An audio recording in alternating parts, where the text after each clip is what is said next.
அருட்பெருஞ்சோதி அருட்பெருஞ்சோதி தனிப்பெரும் கருணை அருட்பெருஞ்சோதி. எல்லா உயிர்களும் இன்புற்று வாழ்க, பல்லல் மலரடி வாழ்க வாழ்க, பொல்லா விரதம் குவள எல்லாம் ஓங்குக, நல்லோ நினைத்த நலம்பெறுக, நன்றி நினைத்த எல்லோரும் வாழ்க இசைந்து.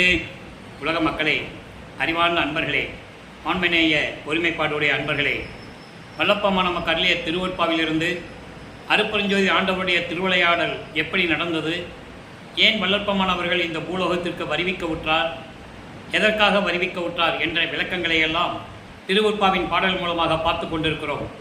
வல்லப்பமானவர்கள், அதாவது இறைவனுடைய திருவிளையாடல் 51 ஆண்டுகள் நடந்த காலகட்டங்களில் ஒவ்வொரு 8 ஆண்டுகளிலும் நமது பிள்ளை பெருமானவர்கள் எப்படி எந்த நிலையில் இருந்தார் என்பதையும், எப்போது இறைவன் வந்து ஆட்கொண்டார் என்பதையும், சைவ சமயத்தில் இருக்கும்போது எந்த விதமான அருளை பெற முடியவில்லை என்ற விளக்கங்களையும், தன் தந்தை அருட்பெருஞ்சோதி ஆண்டவரிடம் சுத்த சன்மார்க்கத்தை பெற்ற பிறகு வல்லப்பம்மனுடைய நிலை என்ன என்பதையும் பாடலின் மூலமாக பார்த்து கொண்டிருக்கிறோம். அந்த வகையிலே நமது பிள்ளை பெருமான் அவர்கள் வருவிக்கு உற்ற இடம் சிதம்பரம் அருகிலே இருக்கின்ற மருதூர் என்ற கிராமத்திலே ராமையா பிள்ளை சின்னையம்மையருடைய இல்லற வாழ்க்கையில் இறைவனுடைய மகனாக வருவிக்க உற்றார். அவர் அந்த தாயின் கருவறையிலே இருக்கும்போது இறைவனுடைய திருவிளையாடல் எப்படியெல்லாம் நடந்தது என்பதை பார்த்தோம். அதன் பிறகு சிதம்பரத்திலே 5 மாத குழந்தையாக இருக்கும்போது தன் மகனுக்கு அருட்பெருஞ்சோதி ஆண்டவர் வெட்ட வெளியாக காட்டிய நிகழ்வுகளெல்லாம், திருவிளையாடல்களை எல்லாம் நாம் பார்த்து விட்டோம். அதன் பிறகு ராமையா பிள்ளை அவர்கள் காலமான உடனே சின்னையாமையார் அவர்கள் குழந்தைகளை அழைத்து கொண்டு, அதாவது அவர்களுக்கு ஏற்கனவே பிறந்த குழந்தைகள் 4 பேர் உண்டு, 2 ஆண் பிள்ளைகள் 2 பெண் பிள்ளைகள். 5ஆவதாக நமது இறைவனுடைய அருளால் மகனாக வருவிக்க உற்றவர் என்பதை நாம் ஏற்கனவே பார்த்து கொண்டிருக்கிறோம். இந்த 5 பேரையும் அழைத்து கொண்டு பொன்னேரி அருகில் இருக்கின்ற சின்னக்காமனம் என்ற கிராமத்துக்கு செல்லுகிறார்கள். அங்கே சில காரணங்களால் இருக்க முடியவில்லை, சென்னையிலே வந்து குடியேறுகிறார்கள்.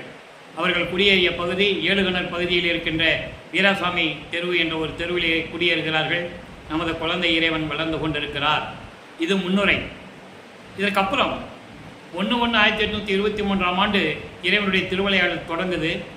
5/10/1823 ஆண்டு தனது மகனை இந்த பூலோகத்திற்கு வருவிக்க செய்கிறார். ஆக நமது குழந்தை இறைவன் பிள்ளை பெருமானவர்கள் 9 மாதம் 4 நாட்கள் சரியாக அந்த தாயின் கருவறையிலே இருந்து இந்த பூலோகத்திற்கு வருகிறார் என்ற விளக்கங்களை எல்லாம் பார்த்தோம். இந்த 51 ஆண்டுகள் திருவிளையாடல்களை 8 ஆண்டுகளாக பிரித்து தன் மகனுக்கு அருளை கொடுத்து கொண்டிருக்கிறார்.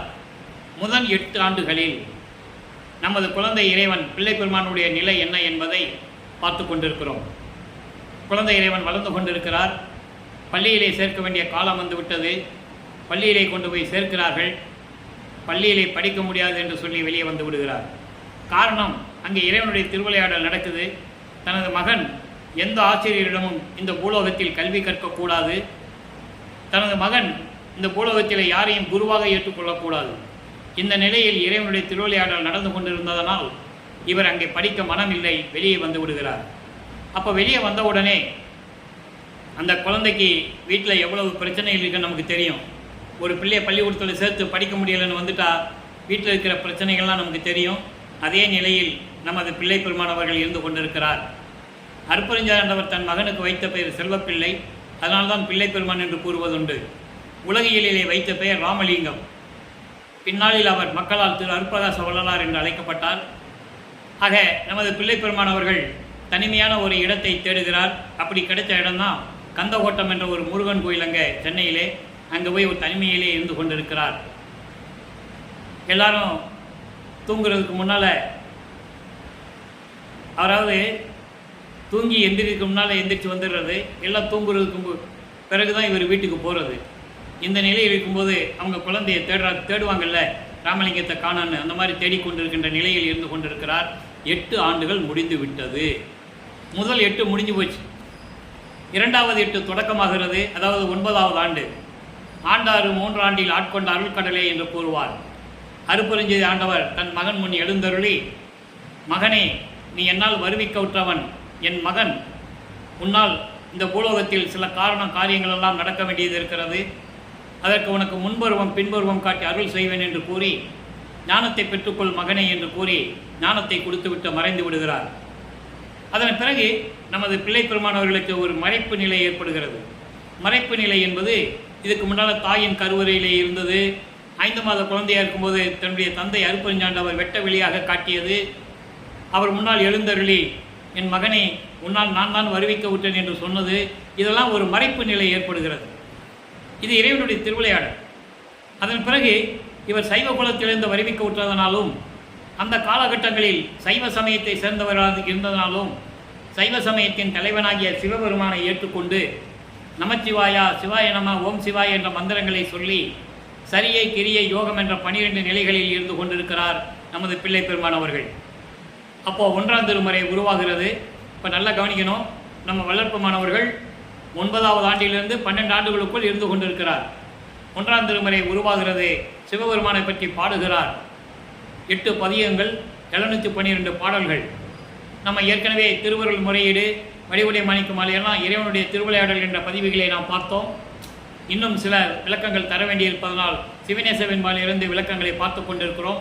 சிவநேச வெண்பா மொத்தம் 102 பாடல்களை கொண்டது. இதுவரை 97 பாடல்களுடைய விளக்கங்களை நாம் பார்த்திருக்கிறோம். இன்று 98வது பாடல். நல்லா கவனிக்கணும். ஏன்னா நமது பிள்ளை பெருமான் அவர்கள் சைவ சமயத்தில் இருக்கும்போது எந்த நிலையில் இருந்தார், அதன் பிறகு அவருடைய தந்தை மீண்டும் ஆட்கொண்டு சுத்த சன்மார்க்கத்தை கொடுத்த பிறகு இதெல்லாம் தேவையில்லை என்ற நிலையை எப்படி விளக்கமாக மகனிடம் கூறினார் என்பதை தான் நாம் இன்றைக்கு நாம் பார்த்து கொண்டிருக்கிறோம். அதாவது ஏற்கனவே இந்த பிரபஞ்சத்தில் தோன்றிய 4 யுகங்களும் அழிந்து விட்டது. கிரேத யுகம், திரேத யுகம், துவார யுகம், கலியுகம். இந்த 4 யுகங்களிலுமே, அழிந்த 4 யுகங்களிலுமே தோன்றிய சமயங்கள், மதங்கள், மார்க்கங்கள் அழிந்து விட்டது. அதை மக்களுக்கு எடுத்து சொல்லுவதற்கு, உண்மையான நிலையை எடுத்து சொல்லுவதற்கு இதுவரும் யாரும் முன்வரவில்லை என்பதனால் மக்கள் அதை இன்னும் நம்பிக்கொண்டிருக்கிறார்கள் என்ற நிலையை வல்லப்பமானவர்கள் திருவருட்பாவிலே கூறியிருக்கிறார்கள். அதெல்லாம் தேவையில்லை. இப்போ நம்ம சுத்த சன்மார்க்க காலத்தில் இருக்கிறோம், ஒளி யுகத்தில் இருந்து கொண்டிருக்கிறோம். சதுர்யுகம் என்று சொல்லுவார், சக்தி யுகம் என்று சொல்லுவார். ஆக இந்த யுகத்தில் இருக்கின்ற மக்களுக்கு சுத்த சன்மார்க்கம்தான் தேவை என்ற நிலையை உலக மக்களுக்கு எப்படி விளக்கினார் என்பதை தான் இந்த திருவருட்பாவிலே நாம் பார்த்து கொண்டிருக்கிறோம். இப்போ சிவநேச வெண்பா 98வது பாடல் நல்லா கவனிக்கணும். கண்ணால் இழுதைகள் பால் காட்டி கொடுக்கில் என்னை அண்ணா, அண்ணா என்பது கடவுள் என்று பொருள். அண்ணா அருளுக்கு அழகன்றே. உன் நாடு என்பது உள் நாடு, உள் பிளஸ் நாடு. உள் நாடு நின் அடியார் கூட்டத்தில் நீர் இவனை சேர்த்திடுமின் என் அடியான் என்பாய் எடுத்து. சிவபெருமானிடம் சொல்லுகிறார். இப்போ 9வது ஆண்டிலிருந்து 12 ஆண்டுக்குள்ள இருக்கிறாரு. சிவபெருமான்கிட்ட முறையீடு செய்கிறார். எப்படி? என்னை இந்த பூலோகத்தில் வருவைக்க செய்துவிட்டு என்னை உன்னுடைய கண் பார்வையால் பேய்களிடம் காட்டி கொடுத்தால். இழுதை என்பது பேய்கள். பேய்களிடம் காட்டி கொடுத்தால் என்று சொல்லுகிறார். இங்கே பேய்கள் என்பது உலக நடையில் இருக்கின்ற நடைமுறை வாழ்க்கையை கூறுகிறார். வஞ்சகர்கள், தீயவர்கள், இவர்களிடம் போய் நீ என்னை காட்டி கொடுத்தால், என்னை கடவுளே, என்னை நீ காட்டி கொடுத்தால் கடவுளே, இது உன் அருளுக்கு அழகன்றா? இது உன் அருளுக்கு அழகா? இதை நீ செய்யலாமா? ஆக இந்த உலக வாழ்க்கையிலே எப்படி பேய்கள் நடமாடிக்கொண்டிருக்குமோ அதே போல நானும் இந்த உலக வாழ்க்கையிலே மக்களோடு மக்களாக நடமாடிக்கொண்டிருக்கிறேன். இது சரியா? கடவுளே, இது உன் அருளுக்கு அழகா? சொல்லிட்டு சொல்றாரு, உள் நாடு நின் அடியார் கூட்டத்தில் நீர். அதாவது நீர் என்ன பண்ணணும், உன்னுடைய அடியார் கூட்டத்தில் போய் உன் உள்ளத்தில் இருக்கின்ற உள் நாடு, உன் உள்ளத்தில் இருக்கின்ற அடியார் கூட்டத்தில் போய் இவனை உங்கள் கூட்டத்தில் சேர்த்துக்காங்க. எப்படி? இவனை உங்கள் கூட்டத்தில் சேர்த்துக்காங்க, இவன் என் அடியான் என்று நீ சொல்லி உன் அடியார் கூட்டத்தில் என்னை சேர்த்து விட வேண்டும். நல்லா கவனிக்கணும். கடைசி வரைக்கும் அவர் சிவனடியார் கூட்டத்தில் சேரவே இல்லை. நல்லா புரிஞ்சுக்கணும். சைவ சமயத்தின் அடையாளம் திருநீரை பூசிட்டு இருக்காரு, காவி கூட கட்டி உத்தராட்ச மாலையெல்லாம் போட்டு தாடி வச்சு இந்த மாதிரி நிலையிலாம் அவர் கடைசி வரைக்கும் இல்லை. ஆனால் சிவபெருமான் சொல்லும்போது அது சொல்கிறார். ஏன்னா அது சைவ சமயத்தின் அடையாளம். காவி உடை அணிவது, உத்தராட்ச மாலை போட்டுக்கிறது சிவன் அடியார்களுக்கு ஒரு அடையாளம். அது அந்த நிலையிலே கடைசி வரைக்கும் அவர் இல்லை. ஆனால் இவர் சொல்கிறாரு சிவபெருமான்கிட்ட, இவன் என்னுடைய அடியான் என்று சொல்லி உன் உள்ளத்தில் இருக்கின்ற உன் உள்ளத்தில் இருக்கின்ற அடியார்களிடம் போய் என்னை சேர்த்து கொள்ளுங்கள் அப்படின்னு சொல்லி உன் அடியார் கூட்டத்தில் என்னை சேர்த்து விடுவாயாக என்று சொல்லுகிறார். ஆனால் சிவபெருமான் சேர்த்தாரா? சேர்க்கல. இந்த நிலையில் அவர் அந்த நிலையில் இருந்து கொண்டிருக்கிறார். இப்போ 13வது ஆண்டு பிறக்குது. திருவொற்றியூருக்கு போகணும். மனம் தூண்டி விடுகிறது. நான் ஏற்கனவே சொன்னது போல மனம் தூண்டி விடுகிறது என்பதை சொல்வதை விட இறைவனுடைய திருவிளையாடல் நடக்குது. இதை பின்னாளில் பாடல்களிலே கூறியிருக்கிறார். அன்பர்களே, ஏற்கனவே நான் கூறியது போல இங்கே சொல்லப்படுகின்ற விளக்கங்கள் எல்லாமே இறைவனால் அருளப்பட்டவை. இதில் எந்த விதமான சந்தேகம் வேண்டாம். இது சத்தியம். அப்போ இந்த நிலையில் இருக்கும்போது 13வது ஆண்டில் நமது குழந்தை இறைவன் கால் வலிக்க ஏழுகணர் பகுதியிலிருந்து திருவொற்றியூருக்கு நடந்து செல்லுகிறார். அங்கே போய் தியாகராஜ பெருமானை வழிபடுகிறார். 2ஆம் திருமுறை உருவாகிறது. 113 பதியங்கள், 1207 பாடல்கள். இதுவரை 39 பதிகளுடைய விளக்கங்களை பார்த்திருக்கிறோம்.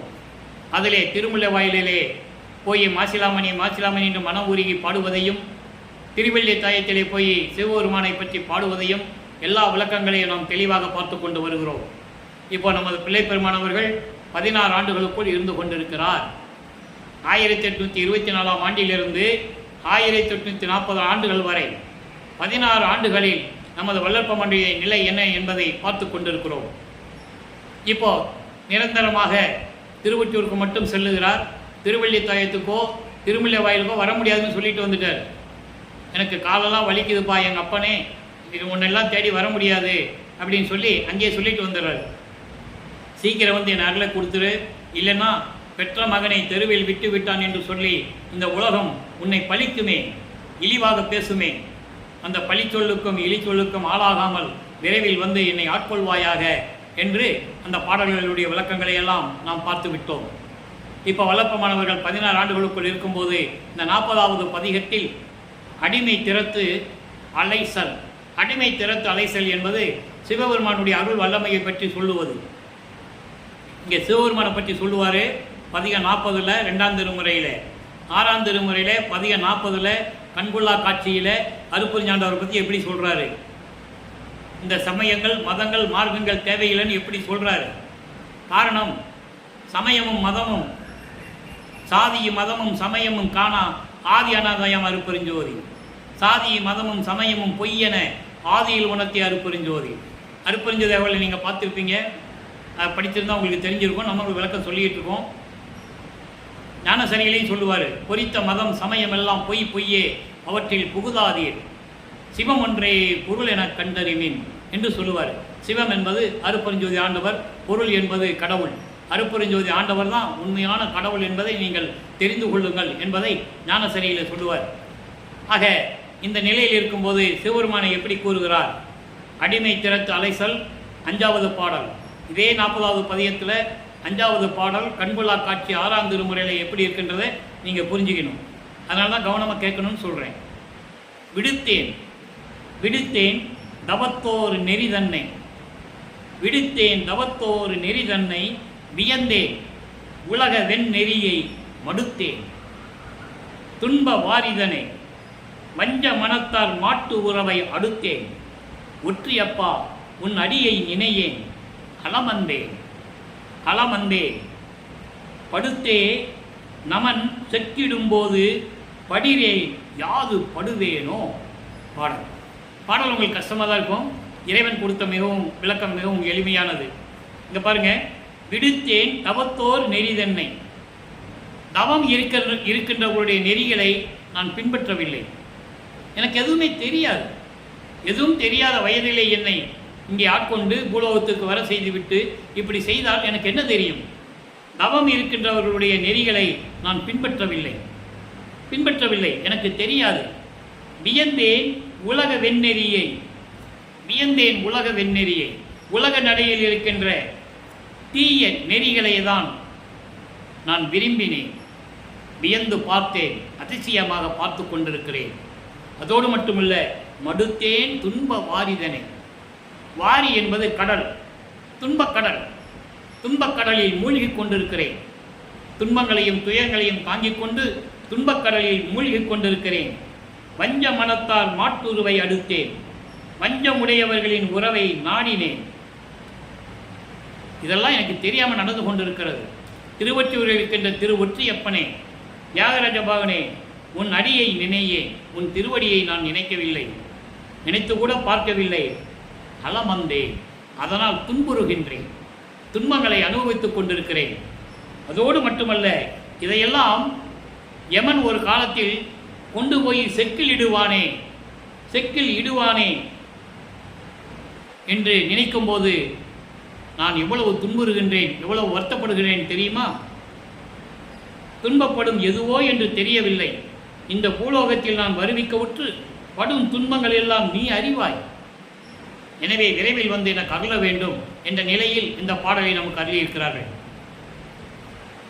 16 ஆண்டுகள் வரையிலும் நமது பிள்ளைப்பெருமான் அவர்கள் சைவ சமயத்தில் இருந்து கொண்டு சிவபெருமானை கடவுளாக ஏற்றுக்கொண்டு நமச்சிவாயா, சிவாய நம, ஓம் சிவாயா, சிவசிவாய் என்ற மந்திரங்களை சொல்லி சைவ சமயத்தின் அடையாளமாகிய திருநூரை பூசிக்கொண்டு உத்திராட்சமணியை கழுத்திலே மாட்டிக்கொண்டு இந்த நிலையில் இருந்து கொண்டிருக்கிறார் நமது பிள்ளைப்பெருமான் அவர்கள். காரணம், அவர் விரும்பி இருந்ததில்லை.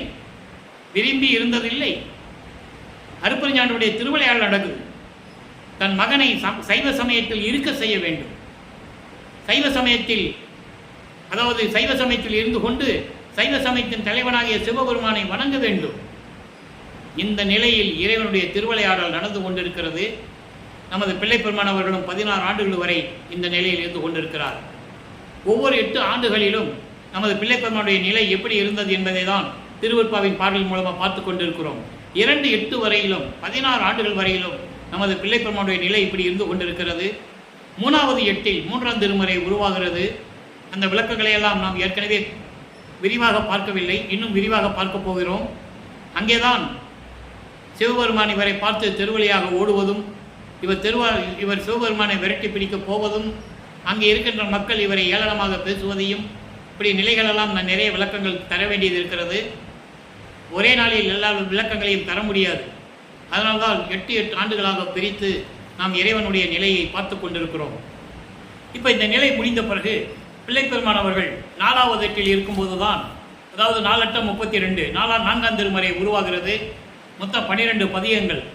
அதில் 4 பதியங்கள், கடைசி 4 பதியங்கள் சமயக்குறவர்களை பற்றி பாடியது.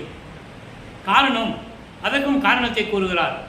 நான் சமயக்குறவர்களை பற்றி பாடியது என்னவென்றால், அவர் அந்த காலகட்டங்களில் இவங்க 4 பேரும், அதாவது திருநாவுக்கரசர், திருஞான சம்பந்தர், சுந்தரர், வாதவூரான் என்ற மாணிக்கவாசகர், இவங்க 4 பேரும், திருநாவுக்கரசர் தசா மார்க்கத்தை சேர்ந்தவர், சர்புத்திர மார்க்கத்தை சேர்ந்தவர் ஞானசம்பந்தர், சுந்தரன் சகமார்க்கம், சமய மார்க்கம் மாணிக்கவாசகர். இவங்களுடைய நிலைகளை ஏன் கூறுகிறார் என்றால், அந்த காலகட்டங்களில் சமய நெறிகளை உலக மக்களிடையே பரப்பியவர்கள். கடும் போட்டி நிலவிய காலத்தில் ஒவ்வொரு மதத்திற்கும் சண்டை நடந்தது. ஒவ்வொரு மார்க்கத்தில் இருக்கின்றவர்களை துன்புறுத்தினார்கள், கொலை செய்தார்கள். இந்த நிலைகளாக இருக்கும்போது சைவ சமயத்தை பரப்பியதனால் அவர்களுக்காக 4 பதியங்களை பாடியிருக்கிறார். மீதி 8 பாடல்களிலும் அவருடைய நிலையை பற்றி கூறுகிறார். அங்கேதான் அவருக்கு எப்படி திருமணம் நடந்தது என்பதை நம் திருவிளையாடலுடைய பதிவுகள் மூலமாக பார்த்தோம். அதன் பிறகு 33 ஆண்டுகள் சென்னையில் இருந்த பிறகு 5வது 8இல் 33வது ஆண்டிலிருந்து 40 ஆண்டுகளுக்குள் அவர் எப்படி தந்தையிடம் சுத்த சன்மார்க்கத்தை பெற்றார். தத்துவங்களை கடந்து, அண்டங்களை கடந்து, பல உலகங்களை கடந்து, வெளிகளை கடந்து, பரவெளி, பரம்பரவெளி, பராபரவெளி, பெருவெளி, பெருசுகவெளி போன்ற வெளிகளை எல்லாம் கடந்து சுத்த சிவஞான வெளியில் இருக்கின்ற சத்தியஞான சபையை போய் எப்படி சுத்த சன்மார்க்கம் பெற்றார், தந்தையிடம் எப்படி சாகா கல்வி கற்றுக்கொண்டார் என்ற நிலைகளை எல்லாம் நாம் ஏற்கனவே பார்த்திருக்கிறோம். இன்னும் சில விளக்கங்கள் தர வேண்டியிருக்கிறது. காலங்கள் வரும்போது அந்த விளக்கம் இறைவன் அருளால் உங்களுக்கு கிடைக்கும். இப்போ சுத்த சன்மார்க்கத்தை பெற்ற பிறகு நல்லா கவனிக்கணும். இப்போ 2ஆம் திருமுறையில் 40 எப்படி பார்த்தோம், சிவபெருமானை எப்படி சொல்கிறாரு, எப்படி முறையீடு செய்கிறாரு பார்த்தோம். சிவபெருமான் காட்சி கொடுக்கவில்லை, அருளை கொடுக்கவில்லை. சுத்த சன்மார்க்கத்தை பெற்ற பிறகு 40 கண்கொள்ளா காட்சி. பதியத்தின் பேரே பாருங்க, கண்கொள்ளா காட்சி. இறைவனை கண்டதை கண்கொள்ளா காட்சி என்று கூறுகிறார். இங்கே இறைவன் அருட்பெருஞ்சோதி ஆண்டவர் என்றும், அந்த அருட்பெருஞ்சாண்டவர் எந்த நிலையில் இருக்கிறார் என்பதையும், அவர் எப்படி பூலோகத்திற்கு வந்து தன் மகனுக்கு அருளை கொடுத்தார் என்பதையும் தெளிவாக இன்று பார்க்க போகிறோம். நன்றாக கவனிங்கள். காரணம், வல்லப்பெருமான் அவர்கள் இந்த பூலோகத்திற்கு வருவிக்க உற்று 203 ஆண்டுகள் ஆகியும் கூட, அவர் அருப்பெருஞ்சோதி ஆண்டவராகி 153 ஆண்டுகள் ஆகியும் கூட, வல்லப்பெருமானுடைய இறைநிலையையும் அவர் இறைவனுடைய மகன் என்ற நிலையையும் மக்களிடம் யாரும் தெரிவிக்கவில்லை. அதனால்தான் மக்களுக்கு யாருக்கும் தெரியவில்லை. பொதுப்படையாக பேசினார்கள். அவர் ஒரு துறவி, சாமியார், பாடல்களை இயற்றினார், இப்படி தான் அவரை பற்றி சொன்னார்களே தவிர மற்றபடி அவருடைய உண்மையான நிலைகளை யாரும் தெரிவிக்கவில்லை என்பதனால் மக்களுக்கு தெரியாமலே போய்விட்டது. அந்த உண்மைகளையெல்லாம் சமயங்களையும் மதங்களையும் மார்க்கங்களையும் சார்ந்த அறிஞர்கள், கற்றவர்கள், பெரியவர்கள் எல்லாமே அந்த உண்மைகளை எல்லாம் மக்களிடம் சொல்லாமல் மறைத்து விட்டார்கள் என்பதுதான் ஆதங்கமான விஷயம். இப்போ 6ஆம் திருமுறை பதிக 40 கண்கொள்ளா காட்சி 5வது பாடல். இப்போ வல்லப்பெருமான் அவர்கள் எப்படி அருட்பெருஞ்சாண்டவரை பற்றி கூறுகிறார்? சேர்த்தானை என்றனை, சேர்த்தானை என்றனை தன் அன்பரோடு சேர்த்தானை என்றனை தன் அன்பரோடு. அங்கே என்ன சொல்லுவார் சிவபெருமான்கிட்ட? உன் சிவனடியார் கூட்டத்தில் என்னை கொண்டு போய் சேர்த்துரு, இவனும் என்னுடைய அடியான் அப்படின்னு சொல்லி என்னை கொண்டு போய் சேர்த்துருன்னு சொல்லுவார். ஆனால் அது நடந்ததா? நடக்கலை. இங்கே என்ன சொல்கிறாரு? சுத்த சன்மார்க்கத்தை சேர்ந்த அன்பர்களிடம் என்னை கொண்டு போய் சேர்த்து விடு, அப்படி மனமிறங்கி என்னை சேர்த்த இறைவன் என்று கூறுகிறார். சேர்த்தானை என்றனை தன் அன்பரோடு.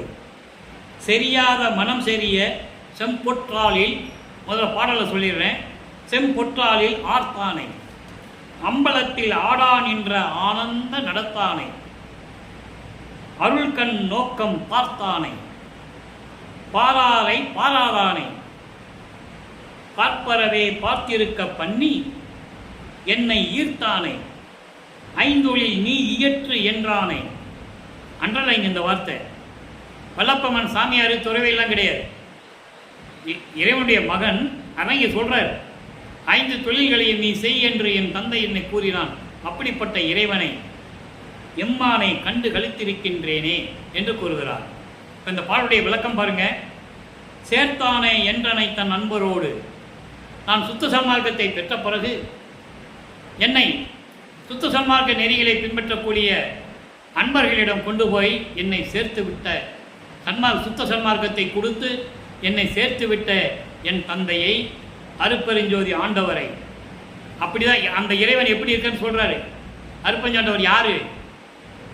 சரியாக மனம் சரியாக, அதாவது என் மனதை அடக்க முடியாத நிலையில் இருந்தபோது, சமயங்களிலும் மதங்களிலும் மார்க்கங்களிலும் சொல்லப்பட்ட நெறிமுறைகளை நான் பின்பற்றி கொண்டு இருந்தபோது, சைவ சமயத்தில் இருந்தபோது இந்த மனம் அடங்காத நிலையில் இருந்தது.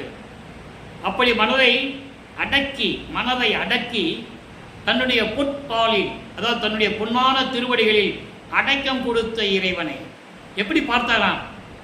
எம்மானை கண்டு கழித்திருக்கின்றேன்னு சொன்னார்ல, அந்த இறைவன் எப்படிப்பட்டவர்னு சொல்கிறார். அப்படிப்பட்ட இறைவனை நான் கண்டு கழித்திருக்கின்றேனே, பேரின்பத்தோடு இருந்து கொண்டிருக்கிறேனே அப்படின்னு சொல்கிறார். அதாவது மனம் அடங்காத நிலையில் இருந்தபோது, அப்போ இருந்தபோது, சென்னையிலே நான் இருந்தபோது, அதான் அதுக்கு பொருள். இவ்வளோ விளக்கமாக சொல்லணும், அப்போ தான் மக்களுக்கு புரியும். அப்படி இருந்தபோது என் மனதை அடக்கி சுத்த சன்மார்க்கத்தை கொடுத்து உன்னுடைய பொன்னான திருவடிகளில் எனக்கு அடைக்கலம் கொடுத்து சேர்த்து கொண்டார் இறைவனை. அப்படிப்பட்ட திருவடிகளில் அடைக்கலம் கொடுத்தவனை அம்பலத்தில் ஆடான் என்ற ஆனந்த நடத்தனை. திருச்சிற்றம்பலத்திலே தடுமாற்றம் இல்லாமல் நிலையாக, திருச்சிற்றம்பலத்திலே தடுமாற்றம் இல்லாமல் நிலையாக ஒரே இடத்தில் இருந்து கொண்டு பேரின்பமாக அருள் நடனம் செய்து கொண்டு திருவிளையாடல் செய்து கொண்டிருக்கின்ற இறைவனை. அங்கே சத்தியஞான சபையில் மேலே, இங்கே வடலூரில் உருவாக்குனது மக்களுக்காக, நமக்காக. நம்ம போக முடியாது இல்லையா அங்கே. அதனால் நமக்காக இங்கே எண்கோண சபையோடு அங்கே இருக்கிற சபையை அப்படியே இங்கே கொண்டு வந்து கட்டினார் வல்லப்பெருமானவர்கள். அப்படிப்பட்ட இறைவனை அருள் கண் நோக்கம் பார்த்தானே, என்னை அருள் கண் கடைக்கண் பார்வையால், அருள் கடைக்கண் பார்வையால் என்னை பார்த்து என்னை ஆட்கொண்ட இறைவனை பாராரை பாராதானை, தன்னை பார்க்காதவர்களை, தன்னை நினைக்காதவர்களை, தன்னுடைய சுத்த சன்மார்க்க நெறிகளை பின்பற்றாதவர்களை பார்க்காத இறைவன், அருளை கொடுக்காத இறைவன். இதை தான் உத்தரஞான சிதம்பரமாலத்தில் சொல்லுவார் 6ஆம் திருமுறையில். ஒத்தாரையும் எளிந்தாரையும் நேர்கண்டு ஓக்க ஒத்தாரை வாழ்விப்பது உத்தரஞான சிதம்பரமே. அப்ப இழிந்தார் யாரு? சுத்த சன்மார்க்கத்தில் இல்லாதவர்கள், சமயங்கள் மதங்கள் மார்க்கங்களுடைய நெறிகளை பின்பற்றி கொண்டு சுத்த சன்மார்க்கத்தில் இல்லாதவர்களை இழிந்தவர்கள் என்று சொல்லுகிறார். இழிந்தவர்கள் என்பது சுத்த சன்மார்க்கத்தில் இல்லாதவர்கள். அவங்க சொல்றாரு, பாராரை பாராதானே பாராதானே, தன்னை நினைக்காதவர்களே. அருட்பெருஞ்சோதி ஆண்டவர் தான் இறைவன் என்று நினைத்துக் கொண்டு சுத்த சன்மார்க்க நெறிகளை பின்பற்றாமல் இருக்கின்றவர்களை இறைவன் பார்க்க மாட்டான், இறைவன் அருளை கொடுக்க மாட்டான் என்று சொல்லுகிறார். இதுதான் பாடலில் சொல்லுவார். கொல்லாமை விரதம் தன்மை கொண்டார் தம்மை தல்லானை, கொலையும் புலையும் தல்லாரை தல்வானை. அதான் பாராதவர்கள். கொல்லா விரதம் தன்னை கொல்லாரை காணில் ஒரு புல் என்னை எண்ணி புறம்பொழிக, இவர்கள் தான் பாராதவர்கள். இப்படிப்பட்டவர்களை இறைவன் ஒதுக்கி விடுவார், அருளை கொடுக்க மாட்டார் என்ற நிலையை இங்கே தெளிவாக கூறியிருக்கிறார். நல்லா புரிஞ்சுக்கணும். ஏன் உலக மக்களுக்காக அந்த சமயங்களும் மதங்களும் மார்க்கங்களும் அழிஞ்சு போச்சு. அதை பின்பற்றி நீங்கள் என்ன பண்ண போறீங்க? சரி, இது வரைக்கும் காலத்தை வீணாக்கிட்டீங்க, இனிமே வீணாக்காதீங்க.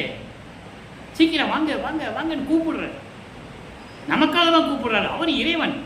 மக்களுக்கு தெரியல, அறியாமையில் இருந்து கொண்டிருக்கிறார்கள். இறைவன் யாருன்னு தெரியல. இயற்கை உண்மை விளக்க கடவுள் அருட்பெருஞ்சாண்டவர் தான் உண்மையான இறைவன் என்று அவங்களுக்கு தெரியல.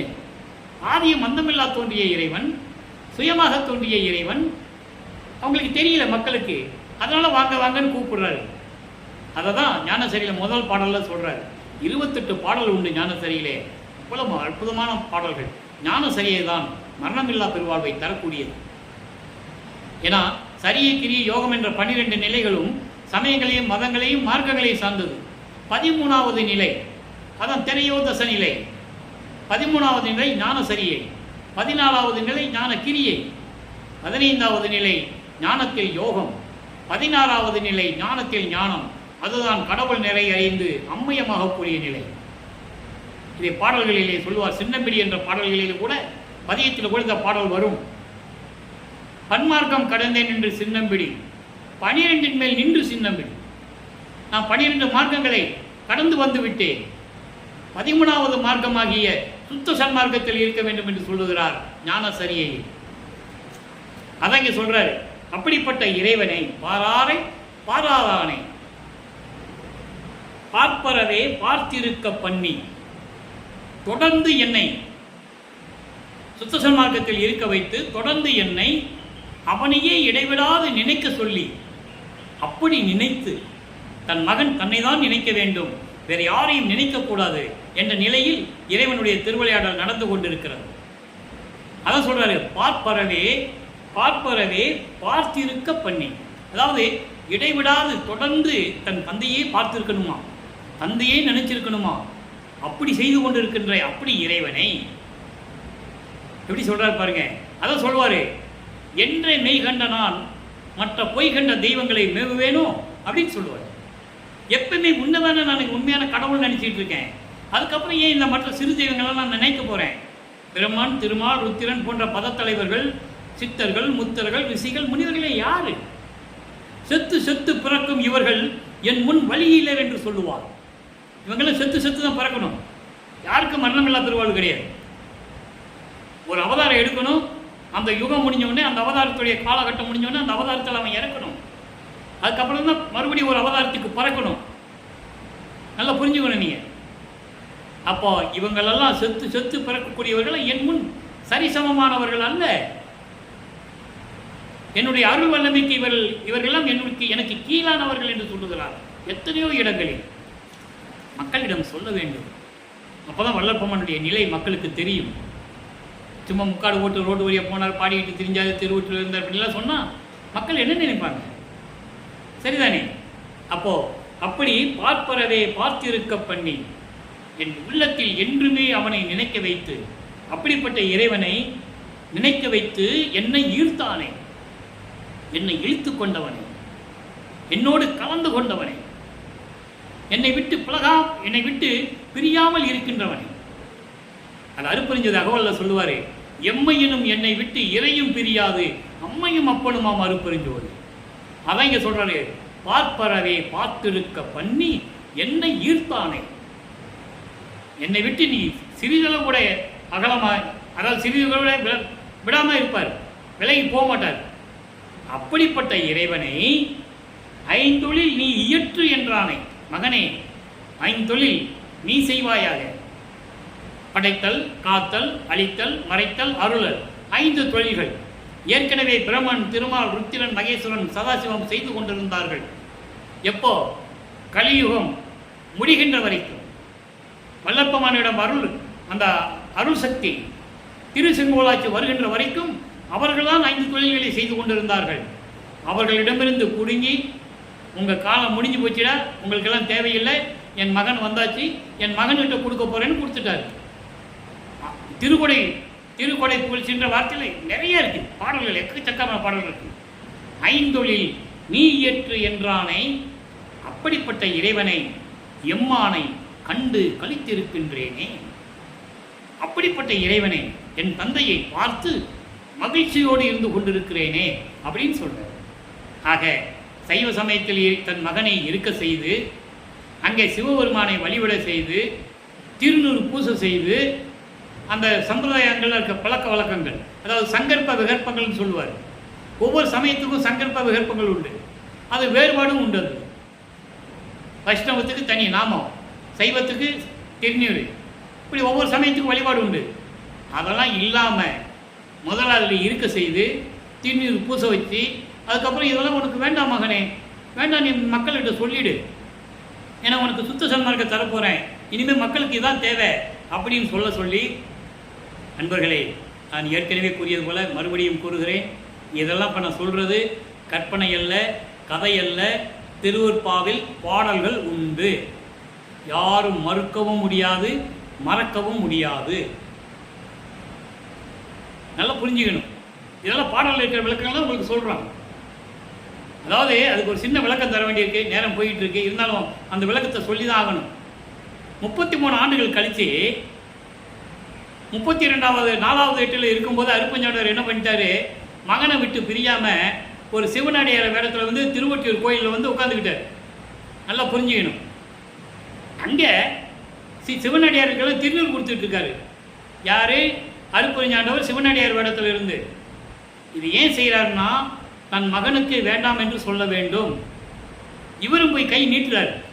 பாடல் உண்டு, பிரசாத மாலை, 4ஆம் திருமுறையில் பிரசாத மாலை 3வது பதிகம் பிரசாத மாலையில் உண்டு, நீங்கள் எடுத்து படிச்சுக்கலாம். இவரும் போய் கை நீட்டுறார். சிரிச்சுக்கிட்டே சொல்கிறார் மகன்கிட்ட, மகனே இது உனக்கு தேவையில்லை என்று கூறுகிறார். காரணம், உன் உடம்பே திருநூறு மனம் உடையது. அப்போ தான் அவருக்கு எல்லாமே தெரியும் வல்லற்பமனுக்கு. அப்போ தான் மறைப்பு நிலை நீங்குகிறது. தன் தந்தை மகனுக்கு இருக்கின்ற மறைப்பு நிலை சொன்னல முதல்ல, அந்த மறைப்பு நிலை நீங்குகிறது.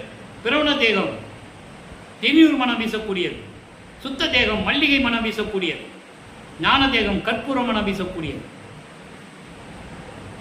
காற்று தேகத்துக்கு திருநூறு பூசினா எதுக்குடா மகனே, உனக்கு திருநூறு தேவையில்லை, திருநூறு வாசம் வேணும் என்றால் உன் தேகத்தில் வீசும், பிரவண தேகம் உன்னுடைய தேகம் அப்படின்லாம் சொல்லுவார். இந்த விளக்கங்கள் நிறைய உண்டு. நம்ம ஏற்கனவே அந்த விளக்கங்களை கொஞ்சம் கொஞ்சம் பார்த்துருக்கோம். இன்னும் நிறையா பார்க்க வேண்டியிருக்கு. நேரம் வரும்போது அப்பப்போ உங்களுக்கு கிடைக்கும். அப்போது ஐந்தொழில் நீ செய் என்று சொல்லி எனக்கு கட்டளையிட்ட அப்படிப்பட்ட இறைவனை, எம்மானை நான் கண்டு கழித்திருக்கின்றேனே என்று சொல்லுகிறார். சரி, இப்போ மகன்கிட்ட ஐந்தொழில் செய்ய சொல்லிட்டாரு. அப்போ அந்த பிரம்மன், திருமால், ருத்திரன்லாம் என்ன பண்ணுறாங்க? அவங்க இறைவனுடைய திருவடிகளில் இருந்து கொண்டிருக்கிறார்கள். அதை பாட்டில் சொல்லுவார். அவங்க எப்படி இருக்கிறாங்கன்னா, நடனமாடுகின்ற என் தந்தையினுடைய இடது காலின் சுண்டு விரலில் ஒட்டி இருக்கின்ற துகள் போல இருந்து கொண்டிருக்கிறார்கள் என்று சொல்லுவார். அது ஏன் சொல்கிறாருன்னா, செயலற்று இருக்கிறார்கள். தூசிக்கு சமம் அவங்க செயலற்று இருந்து கொண்டிருக்கிறார்கள் என்பதை திருவருட்பாவிலே 10 அந்த பதியங்களிலே 10 பாடல்களிலே கூறியிருக்கிறார், இறைவனுடைய திருவடி நிலை என்ற பதிகத்திலே. ஆக இதை நீங்கள் புரிந்து கொள்ள வேண்டும். மக்களிடம் யாரும் சொல்லவில்லை என்பதனால் யாருக்கும் தெரியவில்லை. அது மட்டுமல்லாமல் இந்த 5 தொழில்களை செய்யும் சொன்னார்கள, எங்கள் அப்பா கிட்ட சொன்னார், அதுக்கு ஒரு விளக்கம் தர வேண்டி இருக்கிறது. 95வது பதிகம் பேரருள் வாய்மையை வியத்தல் 7வது பாடல். அதுக்குன்னு தனியாக ஒரு பாட்டை கொடுத்துருக்கிறார். ஆட்கள் ஒன்றோ தொழில் 5ஐயும் தந்து. அங்கே ஒரே வரியில் சொல்லிட்டாரு, எங்கள் அப்பா வந்து 5 தொழில் நீ செய் மகனே, திருவருள் செங்கோலாச்சி உனக்கு கொடுத்தாச்சு, பிரபஞ்சத்தை இயக்கு அப்படின்னு சொல்லிட்டாரு. ஆனால் அது விளக்கமாக சொல்கிறாரு, ஆட்கள் ஒன்றோ. ஆட்கள் என்பது படைத்தல். படைத்தல் தொழில் ஒன்று மட்டுமல்ல, தொழில் 5ஐயும் தந்து. தொழில் 5ஐயும் தந்து அண்ட பிண்ட வீக்கமெல்லாம் சென்று,